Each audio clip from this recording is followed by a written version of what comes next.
Makmur mana, sejahtera mana Brunei dengan Indonesia? Makmur mana? Brunei ya.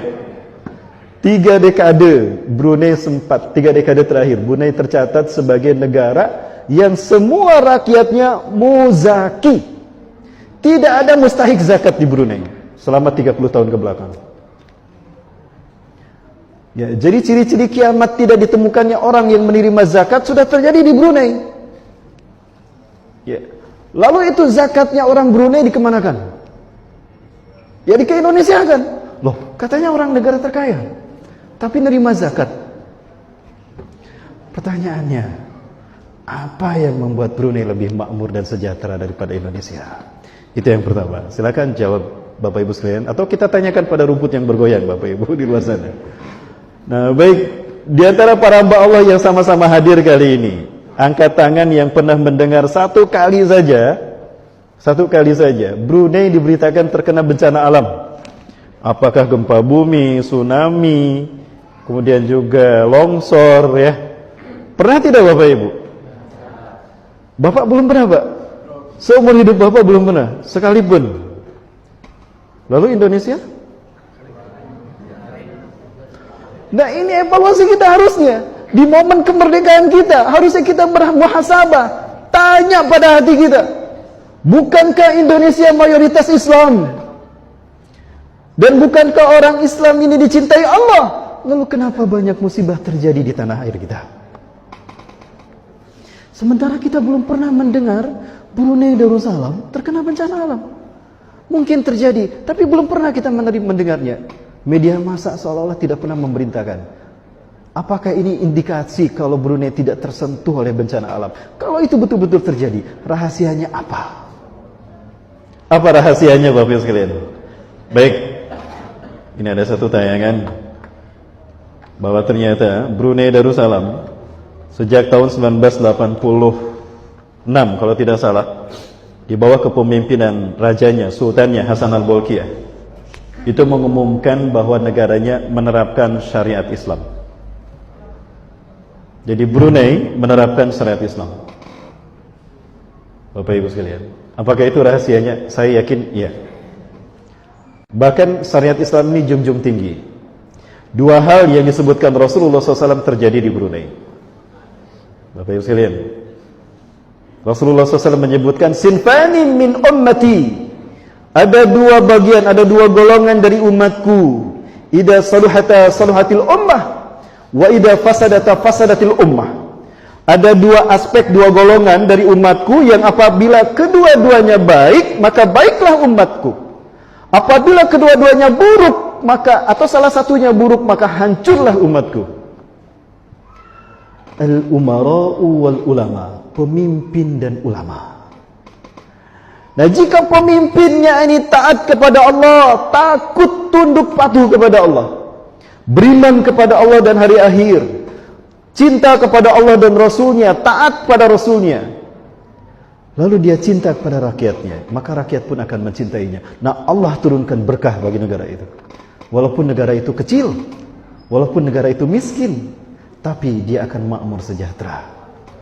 Bapak Ibu, nah ini sesuai dengan hadis Rasulullah SAW. Inna Allah idha yuhibbu qawman atahumullahu amiran adilan yakudu ummatahu ila ridwanillah wa salamatillah fayahyuna ummatuhum au ummatuhu ya fil amin ya aminan wa salamatan biridwanillahi azza wa jalla fid dunya wa fil akhirah. Al-hadis. Ini ada satu nas yang saya dapatkan seperti itu. Andaikan Allah cinta pada satu kaum, andaikan Allah cinta pada satu negeri, cukup Allah berikan kepada negeri kaum tadi satu pemimpin yang adil, yang tunduk patuh kepada takut kepada Allah, taat kepada Rasulnya, cinta kepada rakyatnya dan rakyat mencintainya. Bapak Ibu sekalian. Ya, ini Bapak Ibu. Nah, jika Allah cinta pada satu kaum. Sebaliknya, wa inna Allah idza yabdibu qauman.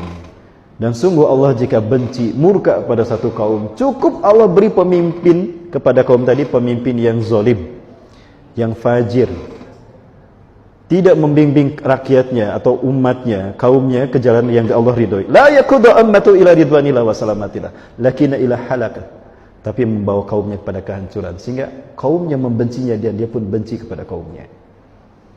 Nah, ini dua hal yang akan terjadi dengan aspek kepemimpinan saja.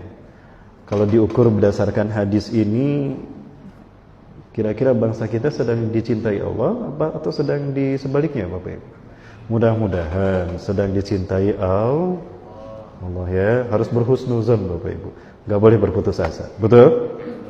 Ya, semangat Bapak Ibu ya. Halo. Baik Bapak Ibu di mata Allah. Nah, ini Brunei Darussalam. Pada tanggal 3 April 2019, Sultan Hasanal Bolkiah mengumumkan bahwa negaranya resmi memberlakukan undang-undang baru untuk menghukum rajam pelaku seks bebas dan LGBT. Ya. Beliau menegaskan bahwa upaya ini untuk memperkuat pengamalan ajaran Islam di negaranya. Subhanallah Bapak Ibu. Ini keputusan yang membuat selamat negara tadi. Adapun jika satu negara membiarkan pelaku LGBT bebas, hati-hati Bapak Ibu, bencana bukan hanya menimpa mereka, azab bisa menimpa kita. Rasulullah SAW pernah mengatakan, Inna Allah azza wa jalla la yu'adzabul ammah bi amalil khassah. Sesungguhnya Allah azza wa jalla tidak akan menghukum satu kaum, satu bangsa hanya dengan kemaksiatan segelintir orang saja.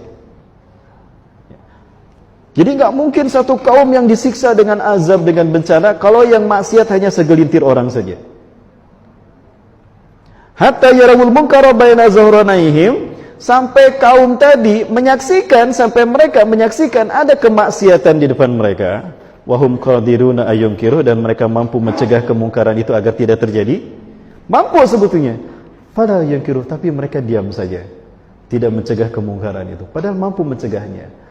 Maka apa kata Rasulullah SAW? Adzabahullahu al-khassata wal ammah. Maka Allah bukan hanya menyiksa kaum yang berbuat maksiat, tapi yang membiarkan kemaksiatan itu pun terjadi, itu pun akan diazab juga. Maka ini yang harus kita muhasabah sekali Bapak Ibu sekalian.